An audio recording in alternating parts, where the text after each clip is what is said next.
Welcome to Money on Tap.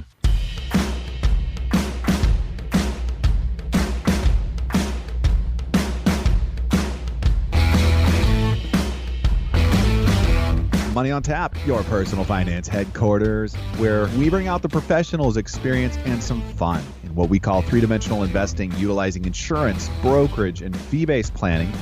That's what we do on this show. We look at all sides of the issues, and we bring a fully independent planning perspective to the table. Welcome back. You're listening to Money on Tap. You can reach us at 855-226-8551 or info@yourmoneyontap.com.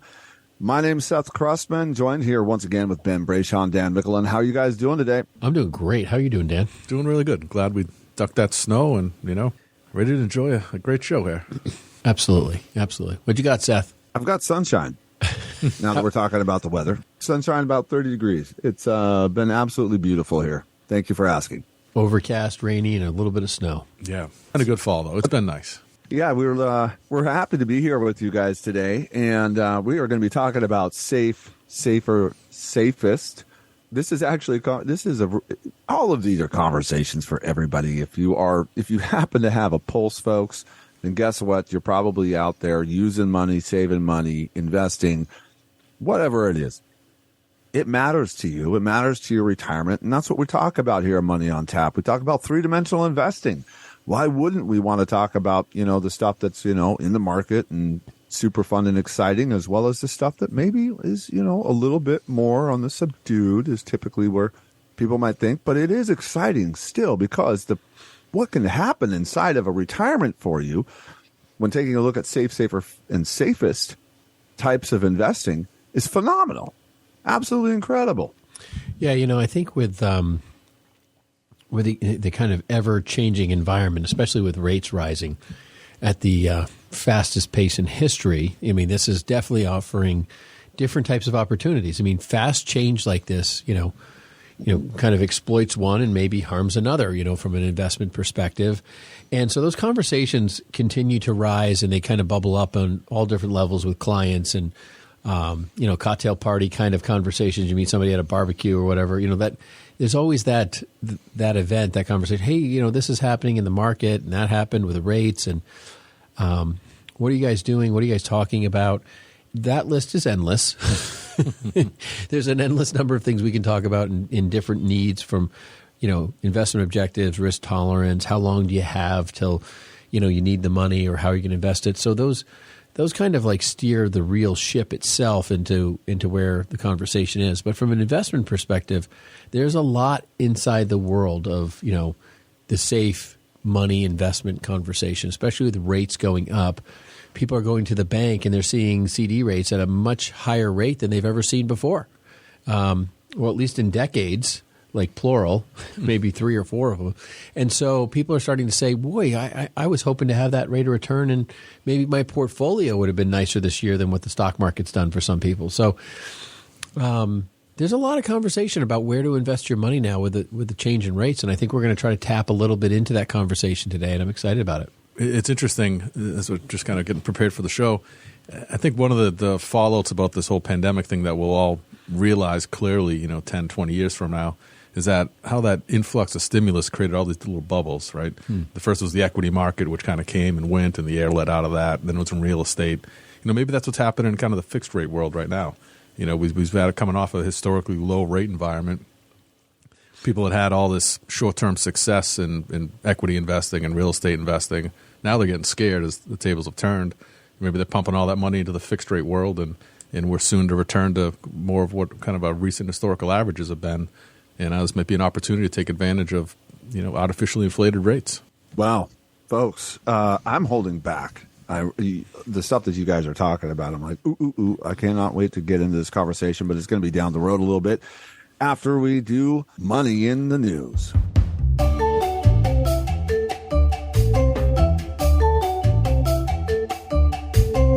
So, Ben, you were talking about fast change exploiting one part of the market and making changes in another, and some of those things possibly coming up or popping up at dinner parties. Well, it just so happens that the dinner party of all dinner parties this year, Thanksgiving, is going to experience that in a cost of about 20% more this year because of inflation. Thank you, Vanessa Yukovic from CNN, for bringing that to the table for us today. 20% increase on your turkey across the board. Now, that sounds to me a lot more than the 8% that we've been hearing about in inflation. Yeah, and the article breaks it down by, kind of items at the table, right? I thought that was pretty interesting. So a feast for 10 to 12, including turkey, stuffing, cranberries, and pumpkin pie mix, will cost $64.05, up $10.74 from last year, which breaks down to $6.50 per person, which actually sounds like a pretty decent deal to get all that food out for a crowd like that. And that includes the average price of a 16-pound turkey at $28.96, which is up 21% from a year before. I've never had a better reason to tell people that we can't have them over for dinner. Thanks, family. See ya. Sorry, we've had a 20% increase. It's costing me a significantly larger amount of money to have you over, and this is the best excuse I've had in a long time. We're suffering. It's second to the code in California, right, during the pandemic. You couldn't have more than 8 people at your table or some ridiculous notion. We were thinking about moving to California just to create the limitation. Something tells me you wouldn't have adhered anyway, but I don't know. Ben, normally you're one of the most generous people I know, but I think the truth is your generosity ends at the Thanksgiving table. Absolutely. Absolutely. You get out, not enough turkey. Actually, Thanksgiving is my favorite holiday by far, number one. And it's funny because I was talking to my son, and he said that Thanksgiving was his number one holiday, and then was debating with all his roommates in college because they said Christmas was, and he was like, well, you guys are all greedy. He said, I just enjoy eating and then falling asleep on the couch, which is exactly my number one. I think perspective changes on that, immediately when you lose your position in the gift channel, right? If we go from just receiving to just giving, right? Christmas moves down the list, Thanksgiving pops right up, but nothing better than food and football. And this year we got the Patriots on at the night game, which is going to be a big plus. So I'm all kinds of excited already. You nailed it with football. It's kind of like, which of the sports do you prefer, football or basketball? And I'm just going to go all in on the football scene. Hands down. I think the thing that's really, I was actually, when we was reading this article, one of the concerns that came to my mind as I was actually processing that was the number of donations that go to, food banks and stuff like that, and charities and the pantries that do this stuff, and the increased cost for people to actually provide. It's fortunate that we have we don't have a problem putting turkeys on our table, and we enjoy Thanksgiving with our family. And there's a lot of people that don't have that opportunity, both from a personal standpoint, but from an affordability standpoint. And I am concerned because, the price of food is up 20% and people are struggling. And so, the gifting side of this thing is a concern for me. And it just was just interesting as I was thinking through the cost, because it is astronomical to really understand what it is to see the price of food go up 20%. Now, when you break out the numbers and the cost of $6.50 per person, that's one thing. But to think of something going up 20% in a year, well, that might be a one-time, hey, inflation's been low for a long period of time and so forth. But if we started engaging this at a 2 or 3 or 5 year stint, like, people would really start cutting back, like in ways that we've never seen before. And I think that's, what's interesting. And you were referencing an article, and it actually brings us right into the next one. So before I jump, go ahead. And next up, we have an article here coming to us from Fox Business. Credit card balances see the largest jump in more than 20 years, the largest annual jump. So household debt has really surged in the last year. Inflation's obviously a huge tie into that. The cost of living, the cost of goods, everything has just gotten more expensive, holidays included. So unfortunately, even though wages have been up, people are, not able to make ends meet the way they were. And rather than kind of leave some things behind or kind of lighten up on the lifestyle, they've, very clearly chosen to buy on credit, which is something in a raising rate environment like we're in is really a substantial risk for many households out there. One of the things to take a look at there with the rising amount of credit that's out there, you'll start to see the credit markets tighten up because the risk is increasing with the more that they're carrying on those balance sheets, and they're also becoming more profitable on those dollars. However, they will start to open up some opportunities for people that do not carry a lot of credit or balances on their credit for some favorable credit terms. So just some opportunities to look at if you're paying attention to that. Yeah, and then what I was going with earlier on some of this stuff is like the conversation we had with Jeff Bezos saying, hey, listen, we're walking into a recession. Stop buying TVs, stop buying cars. And he was referencing the amount of, credit card debt in our country and what's going on right now. And, looking at Thanksgiving costing 20% more, people are still going to have Thanksgiving and be like, I'm going to put it on the credit card. It's a holiday. We're going to still have our family over, and, we're going to maybe have a smaller turkey and a lot more mashed potatoes. That's kind of how my family worked. It was, very small bird and a lot of things out of the garden. So that's, it's very, very concerning with how these things are moving, because we're seeing the translation of these exorbitant new costs, translating to credit cards, meaning people can't afford it.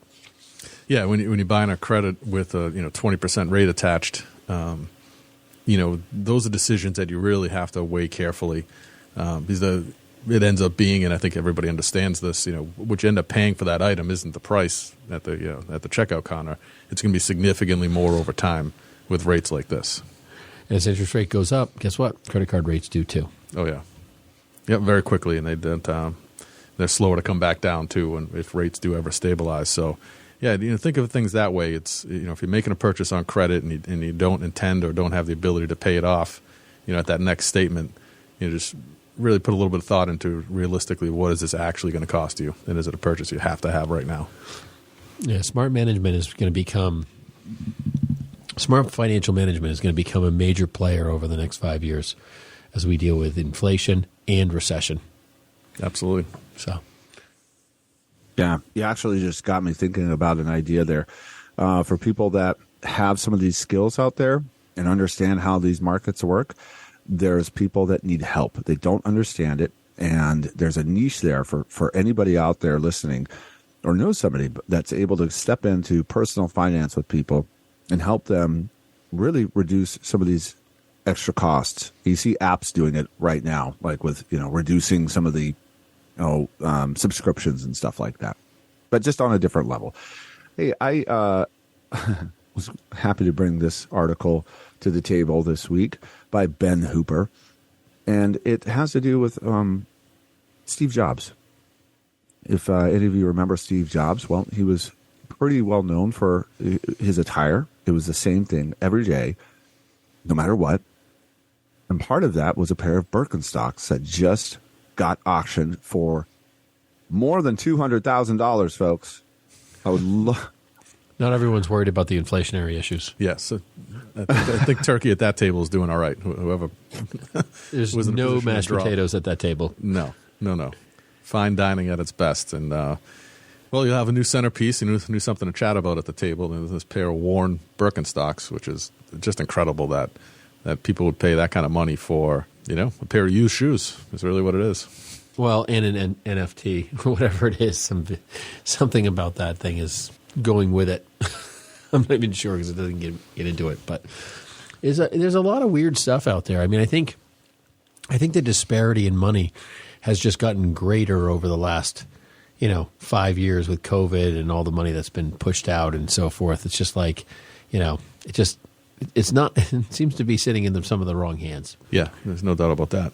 I was kind of curious if this was just kind of a one-off for whoever bought these, or if they actually have some kind of like maybe a Steve Jobs shrine, or, you go into like their creative room in the basement that, typically, I'm thinking of the man cave that typically has like, the pool table and, sports stuff, memorabilia all over the place. Maybe they just get put on the wall in that room, or maybe it's like a totally different vibe when you walk in. It's weird either way. I don't know. Folks, that's going to do it for us in Money in the News. You're listening to Money on Tap. You can reach us at 855-226-8551 or info@yourmoneyontap.com. We're talking about safer, safest. That's what's on tap today with us. We'll be right back.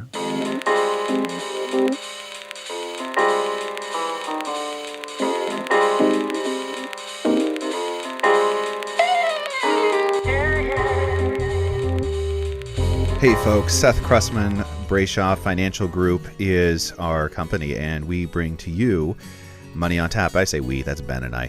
We have a lot of fun doing this show. And one of the things that we love about doing Money on Tap is that our goal for you to have access to the financial planning world. How do we think? What are we doing? What are we talking about? Raising the bar of your financial education. It's so critical. And that's what we're doing here. The other side of this is as well, we're financial planners.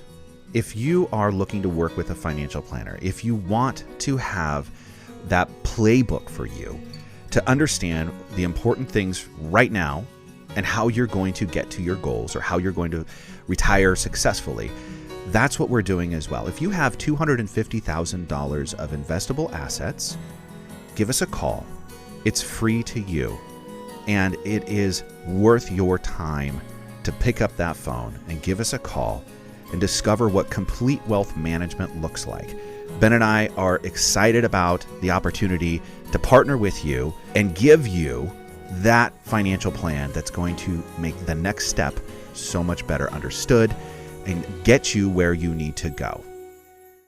We appreciate you listening to Money on Tap with Ben, Seth, and Dan. You can contact us at 855-226-8551 or email us at info@yourmoneyontap.com. And now, more of this week's program.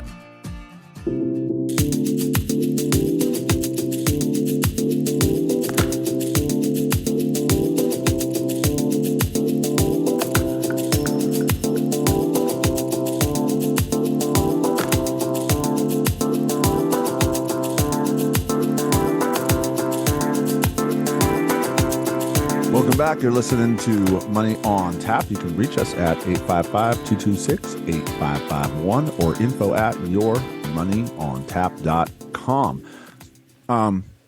We're talking about safer, and safest this week. And it's a conversation that we continue to have throughout our financial planning experience and with our clients all the time. If you're in the market or have been in the market, you've experienced something that is pretty normal, and that's a pullback, right? And you're also experiencing something in the economy that historically happens as well, which is inflation. And the two of those have really created a situation where there's a lot of fear around the protection of assets and how do I protect assets and still get a return. And then there's also a conversation around opportunity, because there will be opportunity as things ebb and flow. And the conversation that we're having today, believe it or not, is a part of your questions to us. How do we do what we need to do right now? What are the pieces of our portfolio that we need to take a look at protecting, and how do we do that the best way possible? And guess what? We're not here to put slap a sticker or a rubber stamp on any of the information here today. That's just not appropriate. It's a conversation that we have, and we're going to go ahead and bring it to the table with you. And it's going to be fun. We're going to have some fun with this one. I think it's a great point, Seth. And I think we said it earlier, and going to say it again. It's how much time do you have? What are you trying to accomplish? And what kind of risk are you willing to absorb, right? And there's always a portion of low risk or no risk investing in everyone's portfolio. So this is a topic as we kind of go through, safe investing or safer investing or the safest investing that, may or may not be what you want. But I mean, the truth is that, you could have cash sitting in your wallet and it could be decreasing in value as we speak. And I think the general public doesn't really kind of follow that train of thought. The fact that, I've got the U.S. dollars and all of a sudden the U.S. dollar starts losing its strength. And when I go to Europe and I'm traveling, all of a sudden that money's not worth as much, right? And so people don't really understand the concept that, whatever asset you think is perfectly safe is always in flux. There's always transition occurring in its value. So I like the title of this show, and I really like, Dan said something earlier. I hate to give Dan credit. It's just like this thing about giving Dan credit for like great statements. But all these micro bubbles, Dan, what a great what a great concept of really kind of explaining, how the world will see all the different, pieces that have happened and how that flux has just been amplified in so many different places, including the U.S. dollar for that, And so that is just really kind of drives the conversation of what is safe too, and kind of how to mitigate that. There is so much going on in safe money and safe money management, and with the change of rates, it's literally a changing environment as we speak. And we're waiting for the Fed to raise rates again. People think it's going to be a half a percent, could be 3/4 again. It's still the highest rate raising period in history. This will go down. I mean, everyone loves to be part of history. They'll be talking about their stupidity at some point in time, I think. But crashing the U.S. economy is, I think, what's going to end up happening here at some point. And that's scary. Recession's scary. And it's something that's, like Bezos is saying, be prepared. It's coming. Is that happening? It could be. And so that makes this conversation today and this show today probably one of the most valuable shows for you to listen to. Yeah, I think it's there's always a balance going on back and forth here. I mean, there's a lot of indications that would lead you to believe that inflation has cooled off and is maybe starting to recede. A lot of the investment management side is pointing to that and doing so with a hopeful eye towards the Fed easing up on their kind of rate scheme here. But when you hear from the Fed directly, they'll give you no such indication. They're still full steam ahead, going to keep on raising until they're satisfied. And you got to wonder sometimes, what indicators is everybody looking at here? I mean, well, they're looking at the rates are going. The rates are dropping. They're seeing a slight drop, but it's not anywhere near where the Fed wants to see it. No, yeah, but these things take time, right? So I think the investment world is saying, hey, let's ease up on the increases. Let's see if this thing has had, if the Fed action has had the effect that we hope it has. And their perspective is that it takes time to, come to the point of realization: is this working or not? And just continuing to crank up rates.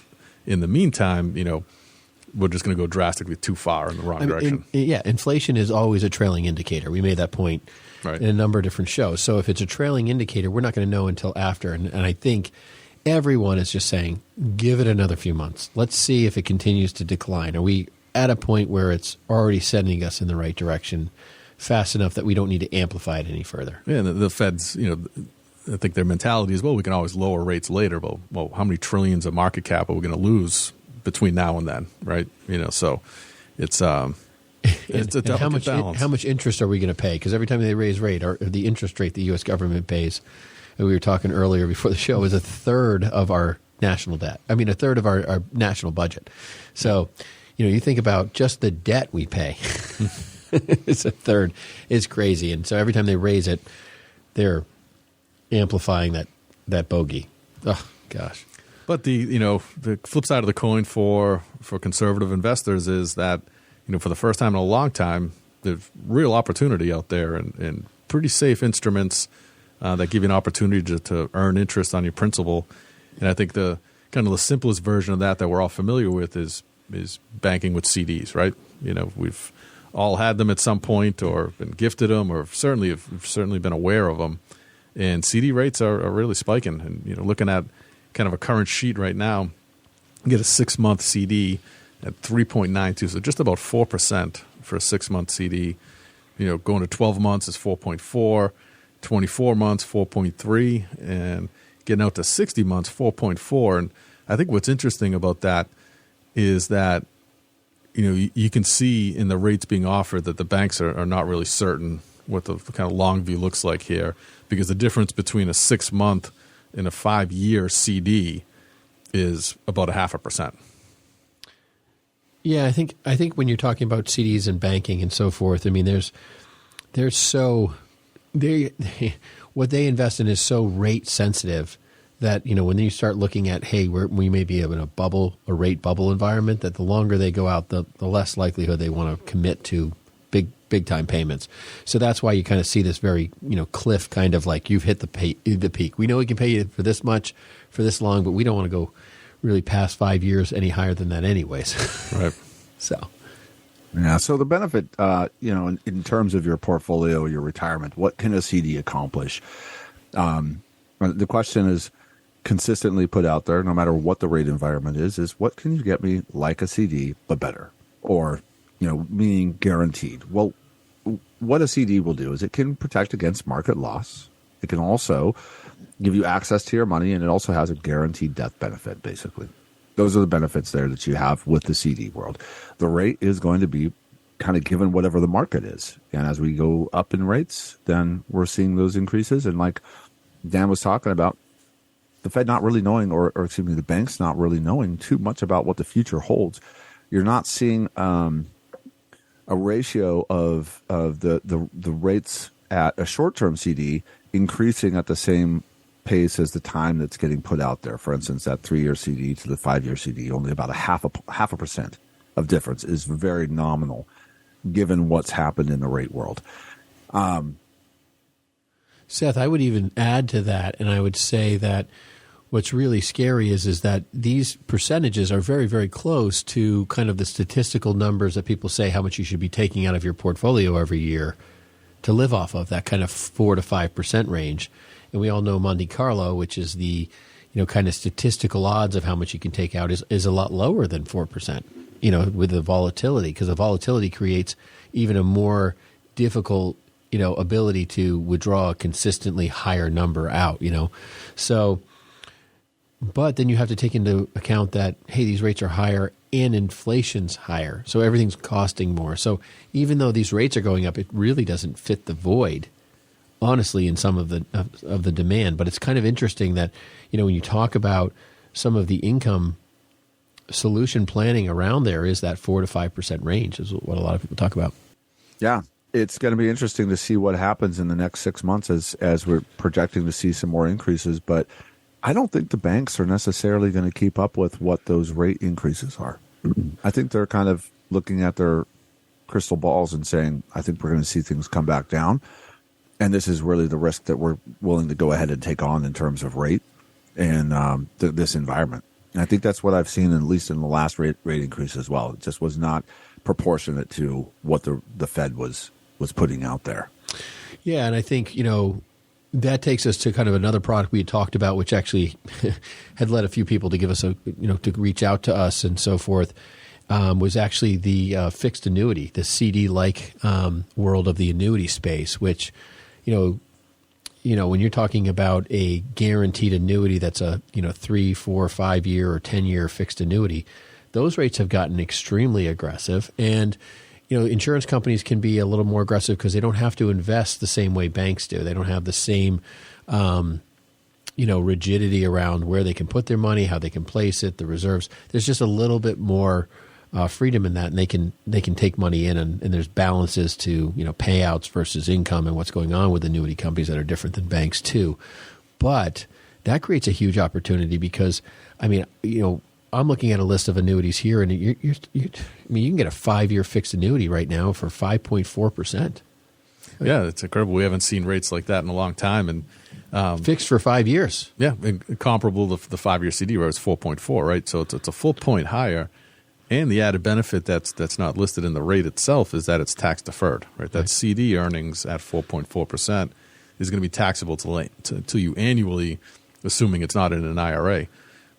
Same product or same length of investment commitment, 5 years in the fixed annuity product, your gains are tax deferred all throughout. So you don't have a taxable event until the end time when you actually withdraw.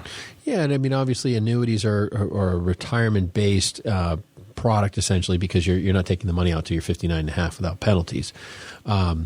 But it doesn't mean you can't move from this annuity product 5 years from now and move to another annuity product later on without having to deal with either the penalties or the taxes. So there's the ability to maneuver inside this space. But when you actually start thinking about the tax deferral and the length, the other thing is you can go out, 7, 8 years, and you could be cresting well above 5.5% even with some of these things. So at that point in time, insurance companies, they can step into the void and say, we can give you a guarantee for much longer because we can use different investment vehicles. They can, they could be buying real estate. They could be buying real estate investment trusts. They could be buying option contracts. They could be buying bonds. They can be buying anything they want out there to literally allow for them to extend this guarantee out for long as people potentially want. And when you think about it as a piece of a portfolio too, and we always do that, if you can guarantee yourself, roughly 5.5 for 5 years on a portion of your overall portfolio, that's guaranteed. When you're targeting 7 or 8% of it as an average annual return towards your retirement goals, you can put aside a healthy chunk of that money, secure that return, and then be a little bit riskier in whatever the remainder is of your portfolio to try and obtain that 7 or 8%.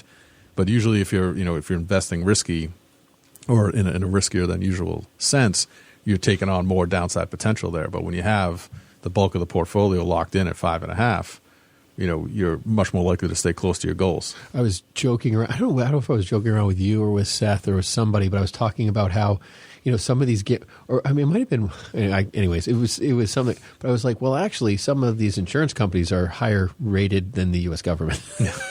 So you can, it's not like you're just putting your money with some arbitrary company and so forth. These companies are, officially rated and everything else. And I thought that was a funny, where did I say that? Must have been some meeting or something, but it was just kind of funny thinking about that, these insurance companies are higher rated than the U.S. government. That's pretty scary. But something to consider. Yeah, anytime you're dealing in the fixed world like this, whether it's at the bank or at an insurance company, creditworthiness is always important. And there are many, publicly available places you can go online and evaluate the creditworthiness of any bank or any insurance company. That information is just all out there.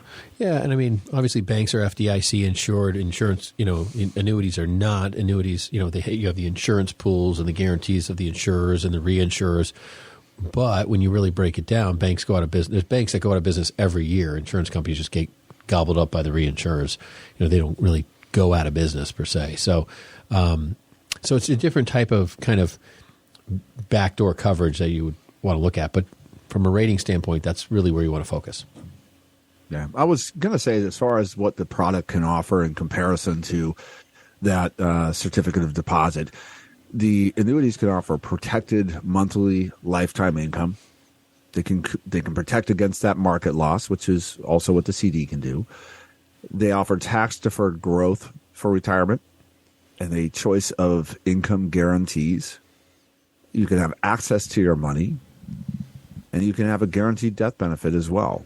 So in terms of what is available, they really open up the gamut to you of different kinds of guarantees and access. Yeah, there's no doubt that the annuity world, because of the competition amongst insurers, frankly, they have a little bit more in the kind of bells and whistles department in terms of additional benefits that you can get beyond just the interest rate. That those aren't really features that exist in the banking world. So if that's of value to you above and beyond just the rate itself, there's certainly a strong consideration to look at. And there's variation there too, Seth. You brought up a bunch of different, what we consider to be living benefits of an annuity. And some may be more valuable to you, the individual, versus others. And that's where, consulting with professionals like us can help steer you towards what makes the most sense for you. If you're listening to Money on Tap, you can reach us at 855-226-8551 or info@yourmoneyontap.com. We're talking about safer and safest money today. Just visit a little bit about fixed annuities and CDs and a bit of a comparison there. And as we're having conversations with you, one of the next pieces, or oftentimes it's kind of a lead-in, is, what about bonds? What about those?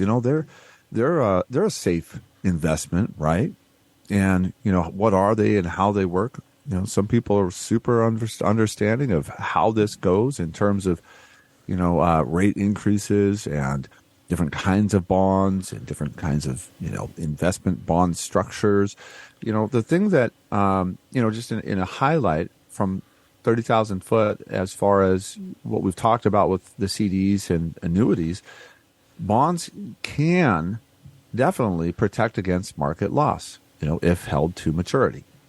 And but they are not a tax-deferred growth for retirement.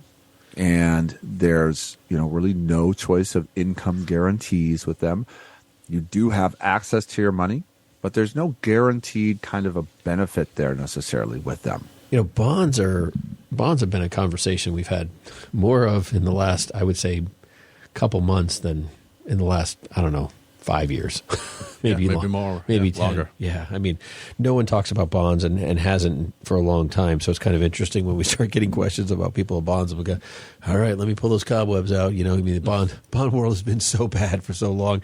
I mean, we even changed our managed portfolios and removed a ton of bond holdings and started putting large high yield, large cap, blue chip, high yield companies in there in exchange just to take the anchor of how bad bonds have been over the last decade out of our portfolios, which helped quite a bit in our returns. It really, really did.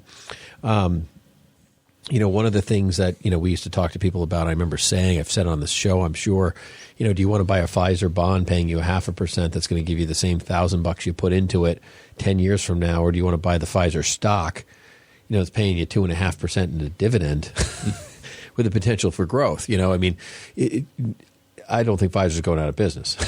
It's just not happening anytime soon. So could it happen? Yeah, but it's just not on the radar. Could you lose money in the stock? Yes. Could you lose money in the bond? Yes. They're both risky. Is the bond a safer investment? Yeah, but that's why it pays you less. Right? And so people have to really kind of go through the thinking of bonds. But now as the Fed has raised rates, bonds have become significantly competitive.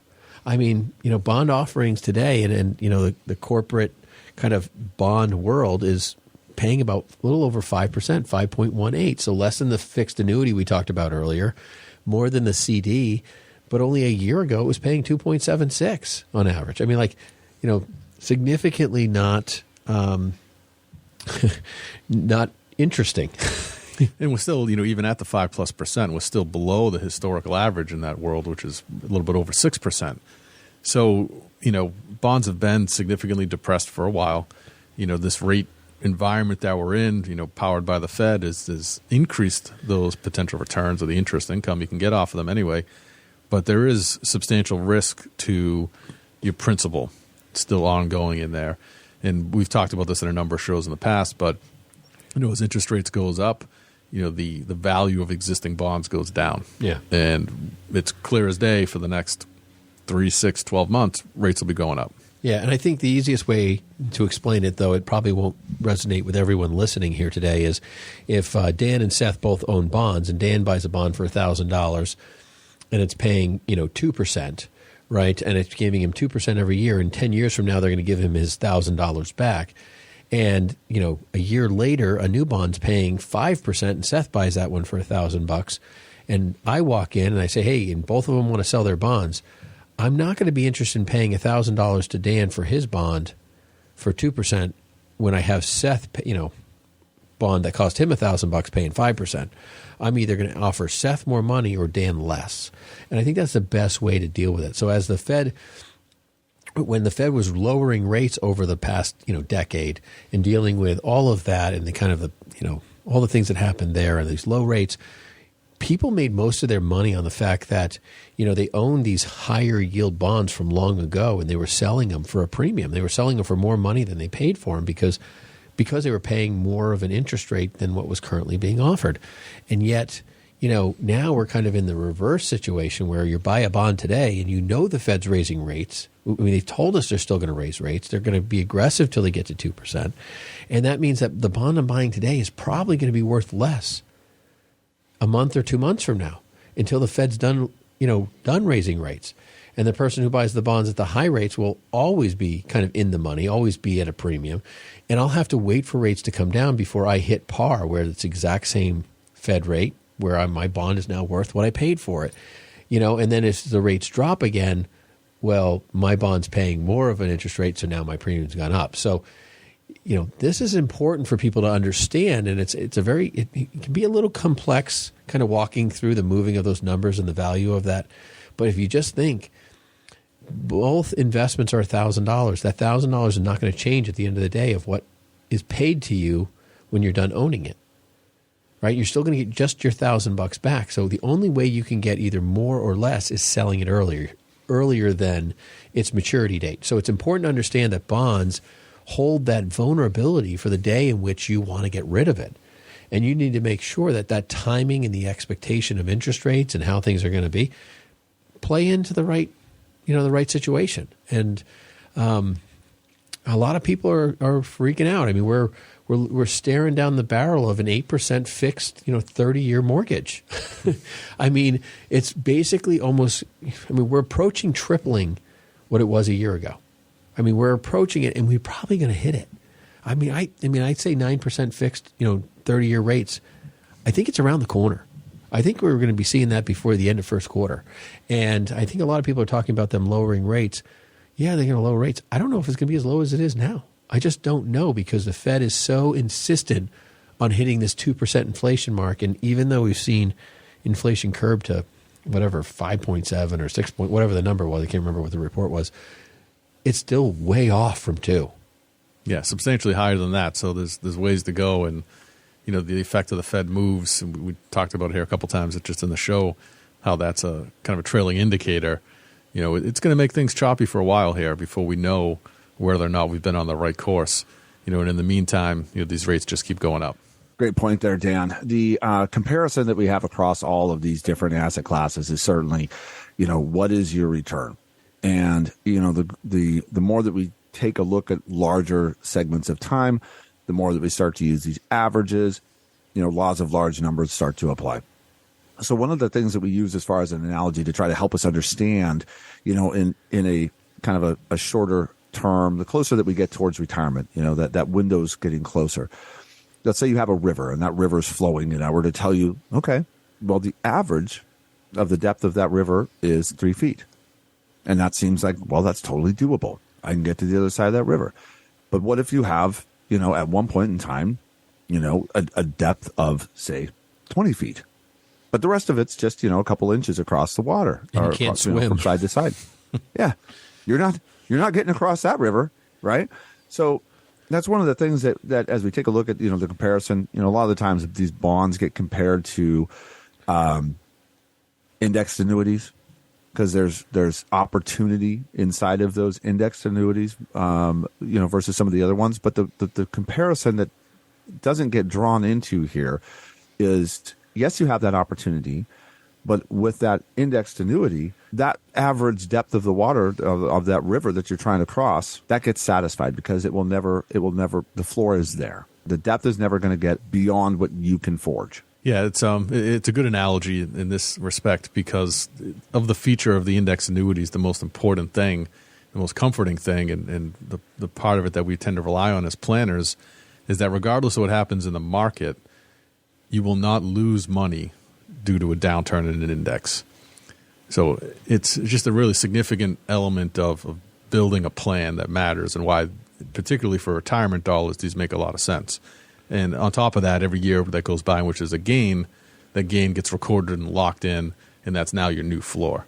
So it doesn't have some of the upside potential necessarily of being directly in the market, but in a situation like we're experiencing now, there's a lot of value in appreciating and understanding how that safety mat works, right? That floor value that's built in and the principal protection that's offered are incredibly valuable. And that goes into how an index annuity is built. And this can get a little bit complicated because people will look at the brochure, we'll have a conversation around, how these things work, and we'll start talking about caps on an index, typically the S&P 500. So it's an easy takeaway for someone who doesn't understand these maybe as well to say, well, my money's in the S&P 500 because you've heard that. The truth of the matter is, though, that the insurance companies that offer these types of products are not putting your money in the market. They build the index annuity with a bond portfolio that they select, lots of U.S. treasuries, but they have the ability to mix in corporate bonds as well, and then an options portfolio, which is a complicated investment product that essentially is making bets on which way the index is going to move, but they have a way to build these complicated strategies with the option tool that makes the outcome predictable for them no matter what happens in the market, right? So that their exposure of loss potential is defined. And really what they're trying to do is essentially break even in this options portfolio and gain from fluctuations that occur within and the costs that they put into buying these option tools. So essentially when you're buying an index annuity, what you're buying behind the scenes is a well-managed bond portfolio. So that's why it's important to note that your money, if you consider an investment like this, is not in the market, but your returns that you receive from the insurance company will be based upon what the market itself does. So that's how they're actually able to truthfully tell you that your principal is guaranteed and you will not lose money if the market goes down, simply due to the fact that your money's not in the market. Yeah, I think one of the things that people get, concerned with when it comes to annuities is just the illiquidity or the weight to 59.5. But the truth is, and I love Seth's illustration of the river. I think it's literally the absolute best scenario you can possibly really put in perspective. You can't swim, you're trying to cross a river, and you're like, oh, this is only a couple feet deep, and all of a sudden you hit a 20-foot void in the middle of the river and you're dead. I think people don't understand that, that comes with market risk. And I think with interest rates and so forth, you could put $1,000 into a bond today and you have no liquidity because rates continue to go up, and your bond is worth half as much money. I mean, that could happen. That could really be the case because that's what happened back in the 70s. People, there was lines for cars at gas. I mean, we're talking about very similar kind of approaching scenarios. We're talking about running out of diesel in our country. I mean, is that true? I don't know, but the fact that we're talking about it is a problem. That concerns me. So when you start talking about things that have happened in the past and those fears, you start walking into that stuff where, at least with the annuity, you have the downside protection and the windows of liquidity that create that, even though it's an entirely illiquid investment. Yeah, bonds are fully liquid. So if you need that liquidity, hey, that's going to play a major player in that piece. But for years, we have been talking about how fixed annuities or indexed annuities could play and do play as a potential bond alternative, and have actually done very well in comparison in the average portfolio performance. Folks, we're talking about safest in your portfolios and your retirement. It's an awesome topic. We're having a lot of fun with it today. You can reach us at 855-226-8551 or info@yourmoneyontap.com. We're going to take a quick break. We'll be right back.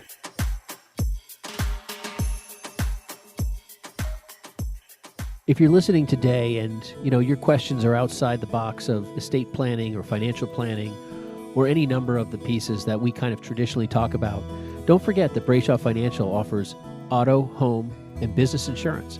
And we have an entire department that handles all of that for you. Give us a call at 855-226-8551 and be happy to take care of those needs for you. Or email us at info@yourmoneyontap.com.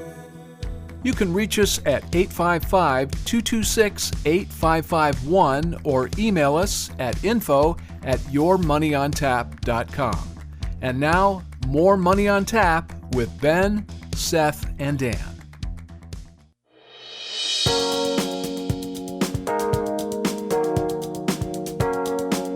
Welcome back. You're listening to Money on Tap. You can reach us at 855-226-8551 or info@yourmoneyontap.com. We are talking about safer, and safest in terms of the investments that are available to you out there, and how do you do some of these different investments in your portfolio.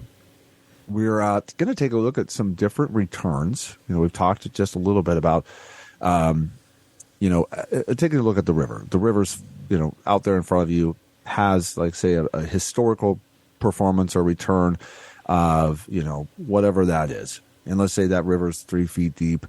Well, there might be about a 20-foot depth somewhere out there that you're just, it's there. You don't know when it's going to happen. But for you to get across that river, you've got to have something that's going to allow you to go ahead and get clear across the river. You need a floor, ultimately, right? You need a depth that you can understand and you can navigate no matter what. And that is one of the things that the annuities can provide inside of your retirement. However, if we can still have, returns, what do those look like? How do we understand them? It's returns, right? I mean, that's the question of the hour.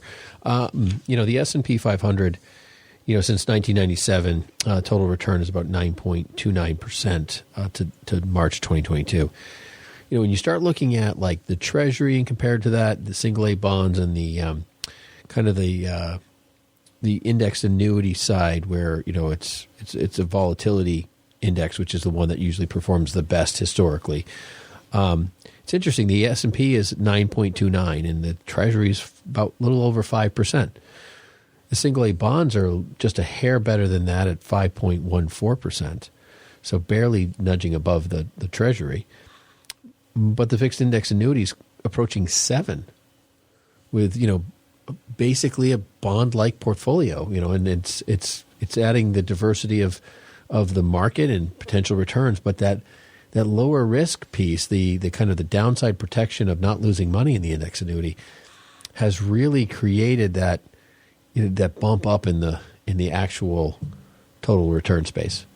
Yeah, if you look at how some of these different index allocations work within the annuities, and you compare them to a bond, right, and that's where these things potentially make sense. And I wouldn't say it as a blanket statement for everybody, but if you consider an index annuity, you've heard about it, somebody's presented to you as an alternative to being in mutual funds or being in equities in general, that's really not it's not the same thing. No. It doesn't offer the same features, same potentials, and it really is a different thing. The real comparable, is to the bond world, right?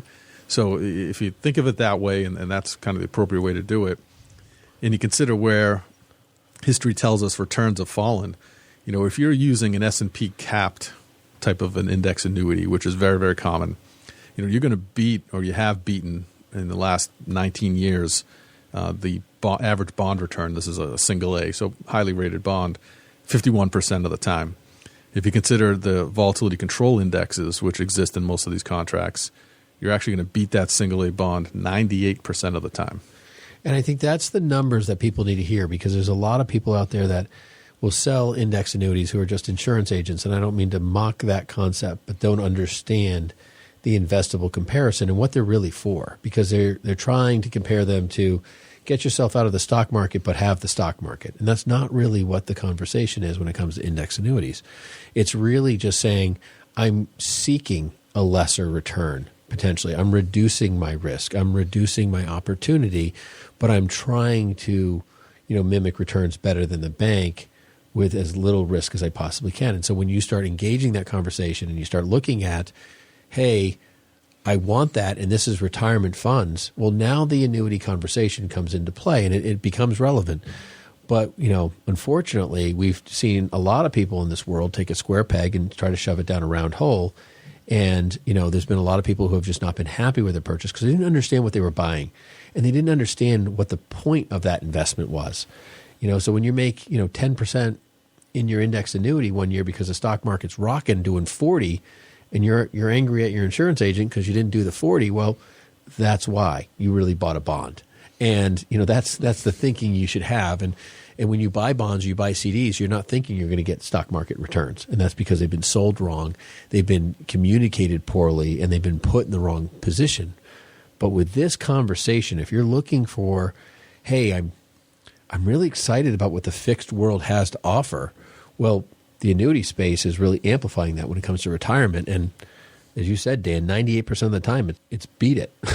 If you're looking at this rate picture and you're saying all of a sudden for the first time in forever, hey, potentially I'm a bond investor, consider this, we can give you, or likely we can return the same type of actual return that a bond would offer. But in addition to, you can get something like a guaranteed lifetime income stream. You can get annual free liquidity. You can get nursing home benefits. You can get death benefits. You can get all these other features that no bond out there offers, and have a realistic chance of being in the same return space. And I think a question you can ask somebody is, have you ever built a bond ladder for somebody? Because I'm talking, and I have. I build bond ladders. It's not like I don't have there's no offensive scenario to a bond space. We actually do that work all day, every day. Not an issue. But when it comes to conversations about alternatives, you got to evaluate that when it comes to retirement. Yeah, there's just so much to be offered inside the conversation in and around these safer and safest opportunities for your money and for your retirement portfolio. Are you looking for protected monthly lifetime income? Can you protect against market loss? Do you have a choice of income guarantees? Can you access your money? You have a guaranteed death benefit. All of these things matter to you, and they matter to your money. You're listening to Money on Tap. You can reach us at 855-226-8551 or info@moneyonTap.com. yourmoneyontap.com. Make it a great week, folks. The views expressed are not necessarily the opinion of this radio station and should not be construed directly or indirectly as an offer to buy or sell any securities mentioned herein. Investing is subject to risks, including loss of principal invested. No strategy, product, material, or tool mentioned can assure a profit nor protect against loss. Please note that individual situations can vary. Therefore, the information, products, materials, or tools mentioned should be relied upon when coordinated with individual professional advice. Past performance is not a guarantee of future results. This show may be subsidized in whole or in part by a product sponsor or issuer. Securities and advisory services offered through SagePoint Financial Incorporated, member FINRA SIPC, and a registered investment advisor. All other services offered through Brayshaw Financial Group LLC are independent of SagePoint Financial. SagePoint Financial and Brayshaw Financial Group do not provide tax or legal advice. Main office is located at 116 South River Road, Bedford, New Hampshire, 03110, and can be reached at toll-free 855-226-8551.